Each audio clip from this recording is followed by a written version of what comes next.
deviation, method of social control and role of teachers in developing social control. social control کا method طریقہ کار کیا ہے اور social control میں ٹیچر کا کیا کردار ہے، آپ کس طرح سے یعنی ٹیچر کلاس روم میں بچوں کو کنٹرول کر سکتا ہے. concept that expresses socially accepted behavioral norms and ethical standards، ایک ایسا نظریہ جس کے تحت معاشی طور پر قابل قبول جو رویے ہیں ان کا اظہار کیا جائے، ان کے بارے میں بیان کیا جائے، اس کو کہتے ہیں سوشل کنٹرول یا پھر سوشل ڈیویشن. اب سوشل کنٹرول کے کون کون سے میتھڈ ہیں؟ سب سے پہلا میتھڈ ہے انٹرنل میتھڈ.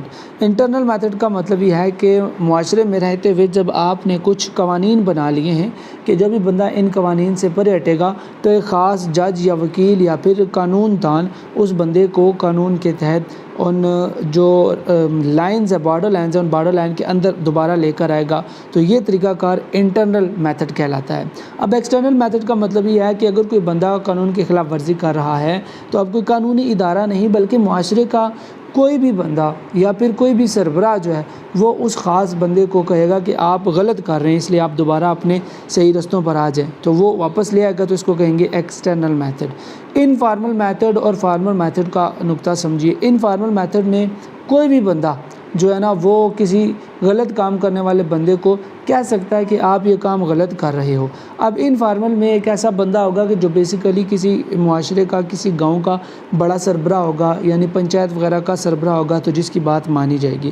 اور فارمل کی اگر بات کی جائے تو فارمل میں قانون دان ادارے، پولیس ہو گئی، کورٹس ہو گئی، یہ سارے وہ ادارے ہیں جو کسی بندے کو سزا دیں گے اور کہیں گے کہ آپ نے کام غلط کیا ہے، آپ کو سزا ملے گی، یا اگر آپ معافی مانگ لیں تو آپ دوبارہ واپس اپنی پہلی حالت میں آ جائیں گے، معاشرے میں رہنے کے قابل ہو جائیں گے، ورنہ آپ کو سزا ملنی ہی ملنی ہے. سیمی فارمل سے مراد یہ ہے کہ کچھ ایسے ادارے ہوتے ہیں جو آدھے گورنمنٹ ہوتے ہیں اور آدھے نان گورنمنٹ ہوتے ہیں، یعنی کچھ ان پر گورنمنٹ کے قوانین لاگو ہوتے ہیں اور کچھ ایسے قوانین ہوتے ہیں جو انہوں نے اپنے طور پر بنائے ہوتے ہیں. جیسے پرائیویٹ ادارے ہوتے ہیں، پالیسیز اور سلیبس جو ہوتا ہے وہی ہوتا ہے جو گورنمنٹ والے دیتے ہیں، لیکن ان کی پالیسیز، ان کی اسکول کی ٹائمنگ، ان کا جو ٹائم ٹیبل ہے، اسٹرکچر ہے، وہ ذرا ڈیفرنٹ ہوتا ہے. ٹھیک ہے، تو یہ میتھڈ ہے سوشل کنٹرول کے. اب سوشل کنٹرول میں ٹیچر کا کیا کردار ہے؟ سب سے پہلا ٹیچر کا کردار یہ ہے کہ ٹیچر ان بائسڈ رہے، کسی بھی ایک بندے کی یا پھر کسی بھی ایک طالب علم کی وہ سائڈ نہ لے. اس کے علاوہ ٹیچر کو چاہیے کہ تمام تر بچوں کو انکریج کرے آگے بڑھنے کے لیے اور ایک دوسرے کے ساتھ بات چیت کرنے کے لیے ان کو موٹیویٹ کرے. ٹیچر کو چاہیے کہ وہ تمام تر بچوں کو موٹیویٹ کرے، نہ کہ صرف ایک بچے کو موٹیویٹ کرے. Teacher should educate the students and inform the students about various social festivals. Teacher کو چاہیے کہ وہ بچوں کو ایک تو معلومات زیادہ سے زیادہ دے، اور جو سوشل فیسٹیولز ہیں، جو تہوار ہوتے ہیں، جو سماجی اور سیاسی جو ایونٹس ہوتے ہیں، ان کے حوالے سے بھی بچوں کو زیادہ سے زیادہ معلومات دے، لوگوں کو معلومات دے. کیونکہ ٹیچر ایکسپیکٹ کیا جاتا ہے کہ اس کو ذرا زیادہ چیزیں آتی ہیں، زیادہ پڑھا لکھا ہے عام بندوں کی نسبت، تو اس لیے اس کی ذمہ داری بھی زیادہ ہوتی ہے. ٹیچر کو چاہیے کہ وہ ویل انفارمڈ ہو، یعنی اسے روزمرہ چیزوں کے بارے میں زیادہ معلومات ہو، تب بھی تو وہ دوسروں کو معلومات دے گا نا. تو یہ سارا ٹیچر کا کردار ہے. کویسچن نمبر 6 ہے explain relationship between school and society and also highlight the effects of school on community and effects of community on school. School اور معاشرے کے درمیان کیا تعلق ہے، بیان کیجیے. اسکول کا معاشرے پر اور معاشرے کا اسکول پر کیا کردار ہوتا ہے یا پھر کیا اثرات ہوتے ہیں، بیان کیجیے. It is known to all that relation between school and society is very close and integral. اس بات میں کوئی شک نہیں کہ معاشرے اور اسکول کا جو تعلق ہے وہ بڑا گہرا ہے اور ان کا بڑا قریبی تعلق ہے.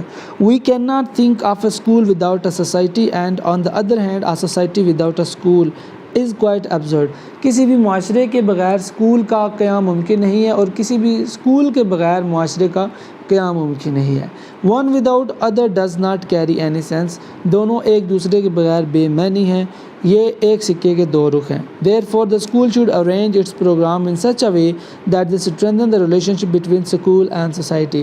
اس لیے اسکول کو چاہیے کہ وہ اپنا نصاب، اپنا نظام، اپنا سسٹم ایسے انداز سے چلائے کہ اسکول اور جو اسکول کے ارد گرد سوسائٹی ہے، جو لوگ ہیں، ان کا آپس میں ایک مضبوط رشتہ بن جائے. Now some measures that cultivate the relationship between school and society are presented here. کچھ ایسے اقدام جو اسکول اور سوسائٹی کے درمیان تعلق کو بناتے ہیں یا پھر مضبوط بناتے ہیں وہ درج ذیل ہیں. سب سے پہلا کہتا ہے کہ تعریف تو پڑھ لینا ہم اسکول کی. School is an institution for educating children. School سے مراد ایک ایسا ادارہ ہے جو کہ بچوں کو تعلیم دینے کے لیے بنایا جاتا ہے. کمیونٹی سے کیا مراد ہے؟ Community is a group of people living in the same place. لوگوں کا ایک گروپ ہے جو ایک جگہ پر اکٹھے رہتے ہیں۔ اب بات کرتے ہیں فیکٹس کی، اسکول کے کمیونٹی پر اور کمیونٹی کے اسکول پر کیا افیکٹ ہوتے ہیں وہ دیکھیے۔ سب سے پہلے کمیونٹی یا پھر معاشرے پر اسکول کے افیکٹ دیکھیے۔ کیپ پیس ان سوشل نیڈ، اسکول کا افیکٹ یہ ہوتا ہے کہ جو معاشرے میں جتنی بھی اقدار ہیں، روایات ہیں، ان کی پرورش، ان کی بڑھوتی اور ان کا علم دینے کے لیے اسکول کردار ادا کرتے ہیں۔ Selection of roles for society, معاشرے میں کون کون سے قوانین ہونے چاہیے یہ علم یا پھر اسکول ہمیں بتاتا ہے۔ Moral and intellectual development of students, طلباء کی اخلاقی اور عقلی جو بڑھوتری ہے اس کا ذمہ دار اسکول ہوتا ہے۔ ڈیولپمنٹ آف پرسنالٹی، کسی بھی بچے کی پرسنالٹی، شخصیت کو نکھارنے یا پھر بگاڑنے میں بھی اسکول کا بڑا کردار ہوتا ہے۔ Transmission of the cultural values, جتنی بھی ثقافتی اقدار ہیں وہ آگے بڑھانے میں، ان کی نشو و نما کرنے میں اسکول کا بڑا اہم کردار ہوتا ہے۔ اب اسکول نہیں ہوگا تو یہ ساری باتیں ہم کہاں سے سیکھیں گے؟ نہیں سیکھ سکیں گے۔ اسی طرح جب کمیونٹی نہیں ہوگی، معاشرہ ہی نہیں ہوگا، اسکول میں بس چند ایک بچے ہوں گے اور اس اسکول کے ارد گرد کچھ رہنے والے لوگ ہوں گے ہی نہیں، تو وہ بچوں کو جو باتیں ہم سکھائے رہے ہیں وہ پھر کہاں جا کر امپلیمنٹ کریں گے؟ ٹھیک ہے، تو اس حوالے سے کمیونٹی کی بڑی اہمیت ہے۔ Community involvement to produce capable workforce, آپ نے کمیونٹی یعنی معاشرے میں بسنے والے لوگوں کو اسکول کے ساتھ انوالو کرنا ہے تاکہ جس چیز کی ضرورت ہے، جس طرح کے افراد کی ضرورت ہے وہی افراد جو ہے نا اسکول پروڈیوس کرے۔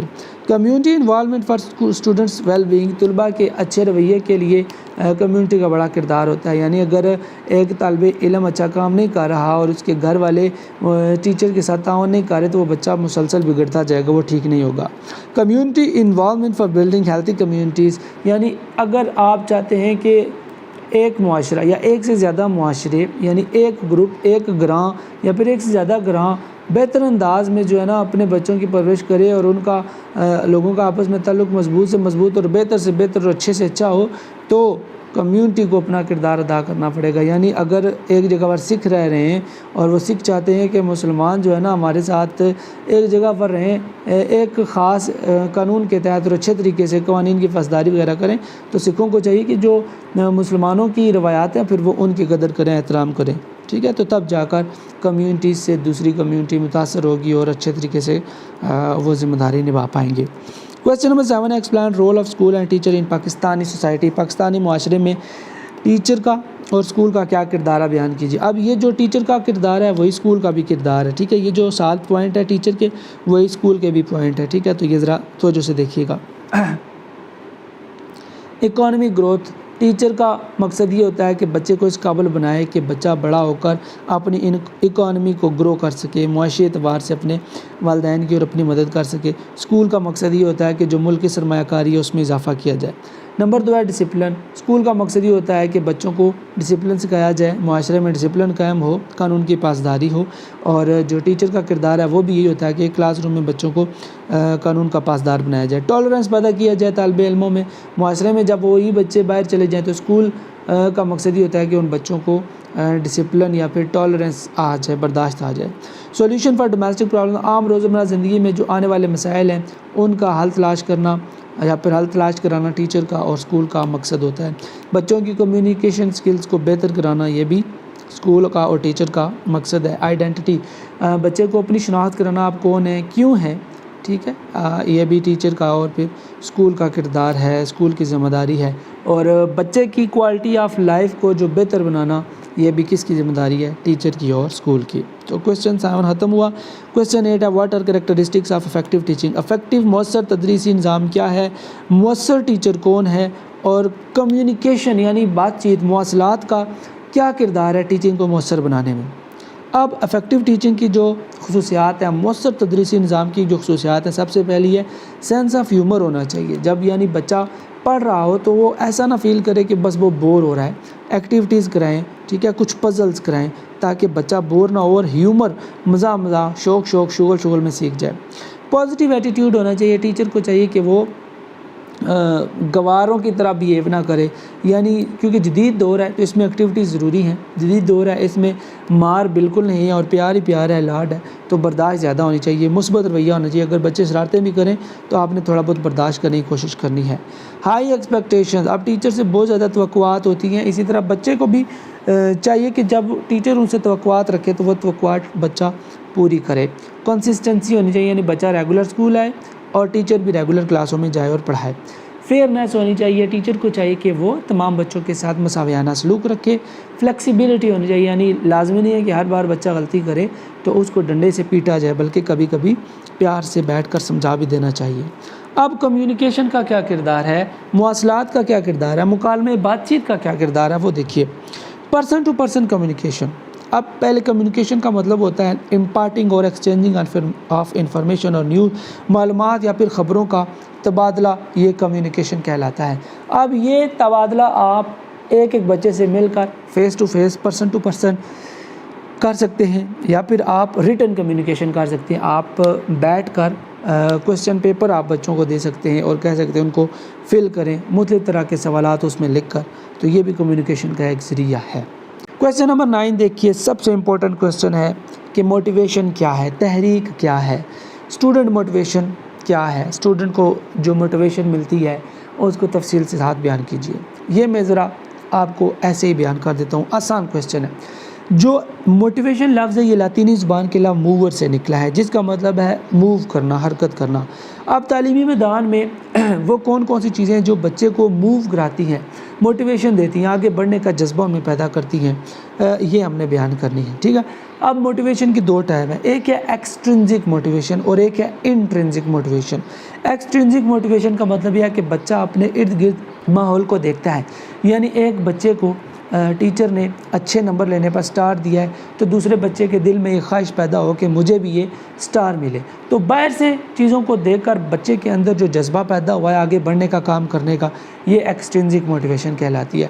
دوسری ہوتی ہے انٹرنزک موٹیویشن۔ انٹرنزک موٹیویشن کا مطلب یہ ہے کہ بچے کے ذہن میں، دل میں ایک لالچ آئے کہ اگر میں یہ کام کروں گا تو مجھے فائدہ ہوگا، اگر یہ میں کام نہیں کروں گا تو مجھے سزا ملے گی، یعنی اندر سے جب بچے کی آواز آئے گی نا، ٹھیک ہے، تو اس کو انٹرنزک موٹیویشن کہتے ہیں۔ اور اگر بیرونی دنیا کو دیکھ کر بچہ متاثر ہوگا تو پھر اس کو کہیں گے ایکسٹرنزک موٹیویشن۔ انٹرنزک موٹیویشن کی مثال ہم ایسے کہہ سکتے ہیں کہ بچہ خوشی خوشی مزے سے اپنا کام کرتا ہے، یعنی کوئی کام کرتے ہوئے اسے مزہ آتا ہے، جبکہ ایکسٹرنزک موٹیویشن میں اس کو مزہ نہیں آتا لیکن اس کے دل میں خواہش پیدا ہوتی ہے سٹار لینے کی، ٹھیک ہے، تو وہ اس لیے وہ کام کرتا ہے، اس لیے اس کو ایکسٹرنزک موٹیویشن کہتے ہیں۔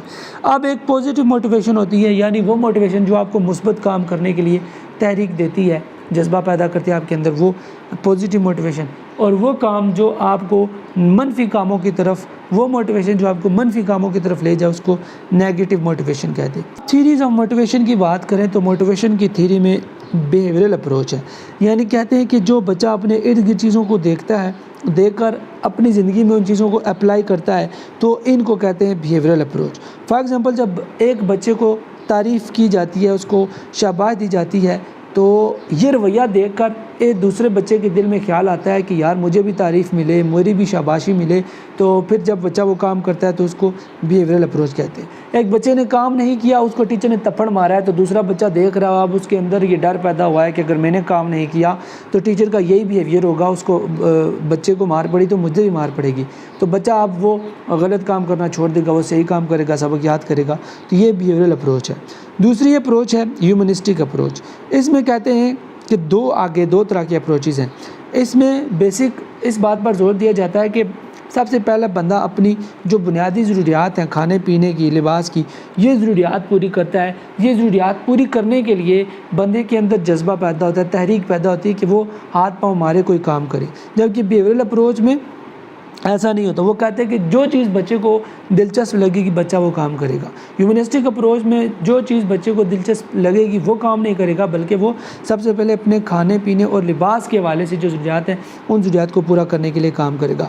ہیومنسٹک اپروچز میں آگے 2 اپروچز ہیں، ایک ہے ماسلو کی ہیرارکی اور دوسری ہے راجرز موٹیویشن تھیوری۔ ماسلو کہتا ہے کہ سب سے پہلے بچے کی جو فزیولوجیکل نیڈز ہیں، یعنی جو جسمانی ضروریات ہیں کھانے پینے اور لباس کی، جب وہ پوری ہو جاتی ہیں تو پھر بچے یا پھر بندے کے اندر یہ خواہش پیدا ہوتی ہے، یہ موٹیویشن پیدا ہوتی ہے کہ اب وہ اپنی سیفٹی کو یقینی بنائے، باڈی گارڈ رکھے، اب وہ کسی سے پیار محبت کرے کیونکہ اس نے شادی کرنی ہے اور نسل بڑھانی ہے، اب وہ اپنی ظاہری شان و شوکت بڑھانا چاہتا ہے تو اس کے لیے وہ گاڑی لے، بنگلہ لے، ٹھیک ہے۔ تو یہ جو ہے نا ماسلو نے تھیری دی تھی کہ پہلے بندہ اپنی بنیادی ضروریات پوری کرتا ہے، پھر اس کے بعد بنیادی کے بعد جو عام آسائشات آ جاتی ہیں وہ ان کی طرف بڑھ جاتا ہے۔ اب جب کہ راجر کہتا ہے people should listen to their inner voices اور innate capacity to judge what was good for themselves rather than relying on feedback from external resources. Roger کہتا ہے کہ اچھائی کیا ہے، برائی کیا ہے، یہ دوسروں سے آپ نہ جانیں بلکہ اپنے دل سے پوچھیں. جو چیز آپ کو اچھی لگے آپ وہ کام کر لیں، جو چیز آپ کو بری لگے آپ وہ کام چھوڑ دیں. اب ماسلو نے کہا تھا نا کہ پہلے لباس، کپڑا اور گھر، جبکہ راجر کہتا ہے کہ آپ اپنے دل سے پوچھیں آپ کو پہلے کس چیز کی ضرورت ہے، لباس کی ضرورت ہے، کپڑے کی ضرورت ہے، باڈی گارڈ کی ضرورت ہے، یا پھر آپ کو گاڑی کی ضرورت ہے. تو جس چیز کی آپ کو پہلے ضرورت پڑتی ہے آپ کا دل کہتا ہے کہ پہلے آپ کے پاس یہ چیز ہونی چاہیے، آپ وہ چیز حاصل کرنا شروع کر دیں. اگر آپ چاہتے ہیں کہ گاڑی پہلے ہو، آپ کے پاس لباس نہ ہو، تو ٹھیک ہے آپ ننگے پھریں اور گاڑی کے پیچھے بھاگنا شروع کر دیں. ٹھیک ہے، تو یہ کچھ اس طرح کی کانٹراڈکٹری اسٹیٹمنٹس ان دونوں نے دی ہوئی تھی. تو کویسچن نمبر 10 ہے explain sources of technological change and its impacts on classroom management and Pakistani society. Technological change کیا ہے، جو ٹیکنالوجی میں تبدیلی آ رہی ہے وہ تبدیلی کیا ہے، کیوں ہو رہی ہے، کس وجہ سے تبدیلی ہو رہی ہے، اور اس ٹیکنالوجی کی تبدیلی کا پاکستانی معاشرے پر اور کلاس روم کو مینیج کرنے میں جو اثر ہوتا ہے وہ بیان کیجیے. سب سے پہلے دیکھیے سورس کیا ہوتا ہے. Source is a person, place اور thing from which something is obtained. ذریعہ یا پھر سورس ایک بندہ، جگہ یا چیز ہے جس سے کوئی دوسری چیز اخذ کی جاتی ہے. اب ٹیکنالوجی میں جو تبدیلی آ رہی ہے وہ کن بنیادی وجوہات کی وجہ سے تبدیلی آ رہی ہے. دیکھیے سب سے پہلے کہتا ہے ریسرچ کی وجہ سے ٹیکنالوجی میں تبدیلی آ رہی ہے. جتنی زیادہ ریسرچ اتنی زیادہ نئی نئی ٹیکنالوجی اور نئے نئے گیجٹس آ رہے ہیں. اب ریسرچ کی یہاں پر دو اقسام بیان کی گئی ہیں. ایک ہے بیسک ریسرچ. بیسک ریسرچ سے مراد ہے کہ آپ نے صرف نئی نئی معلومات حاصل کرنی ہے، ان کو پریکٹیکل نہیں کرنا، پریکٹیکل کر کے کوئی نئی ٹیکنالوجی دریافت نہیں کرنی. جبکہ جو اپلائیڈ ریسرچ ہے اس میں آپ نے جتنی بھی معلومات حاصل کیا اس کو آپ پریکٹیکلی لیب میں امپلیمنٹ کریں گے اور نئی نئی ٹیکنالوجی بنائیں گے، نئے نئے گیجٹس بنائیں گے. تو یہ بیسک اور اپلائیڈ ریسرچ میں فرق ہے. دوسرا ہے کہ لرننگ بائی ڈوئنگ. جو بندہ کوئی کام سیکھتا ہے، کوئی چیز سیکھتا ہے، جب اس کو پریکٹیکل کرتا ہے تو پریکٹیکل کے نتیجے میں ایک نئی سے نئی چیز پیدا ہوتی جاتی ہے. ٹھیک ہے، یعنی پہلے اگر ایک جہاز تھا، پھر ہیلی کاپٹر آیا، پھر بوئنگ 332 آیا، تو اس طرح نئی نئی چیز آتی رہتی ہے. یعنی آپ ایک تجربہ کرتے ہیں، اس تجربے سے دوسرے تجربے کی راہ ہموار ہوتی ہے، پھر تیسرے کی، پھر چوتھے کی.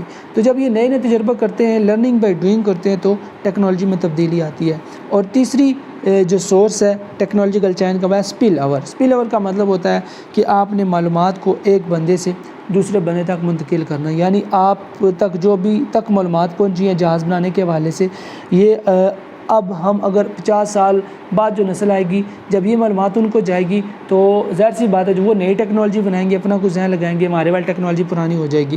تو یہ ٹیکنالوجی میں بیسیکلی چینج ہے. تو یہ ٹیکنالوجیکل چینجز کے 3 ذریعے ہیں. گلا بہت زیادہ خشک ہو چکا ہے اور روزہ بھی شدید لگ رہا ہے. بہرحال اب بات کرتے ہیں impact on classroom management. اب ٹیکنالوجی کے کلاس روم کو مینیج کرنے اور پاکستانی سوسائٹی پر کیا اثرات ہیں وہ دیکھیے. Improved communication. جب ٹیکنالوجی ہوگی تو آپ کی جو کمیونیکیشن اسکل ہے، بات چیت کرنے کا طریقہ وہ بہتر ہو جائے گا.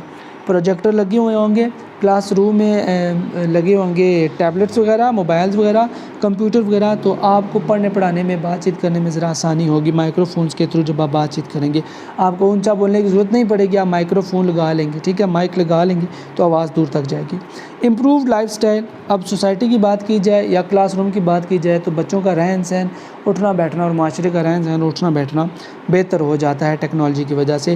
Track of skills shortage. جو مہارت میں آپ کی کمی ہے، جو آپ کی کمیاں ہیں، آپ ان کمیوں کو جانچنے میں ٹیکنالوجی کا استعمال کر سکتے ہیں اور اپنی ان کمیوں کو دور کر سکتے ہیں اور اپنی صلاحیتوں کو بہتر بنا سکتے ہیں.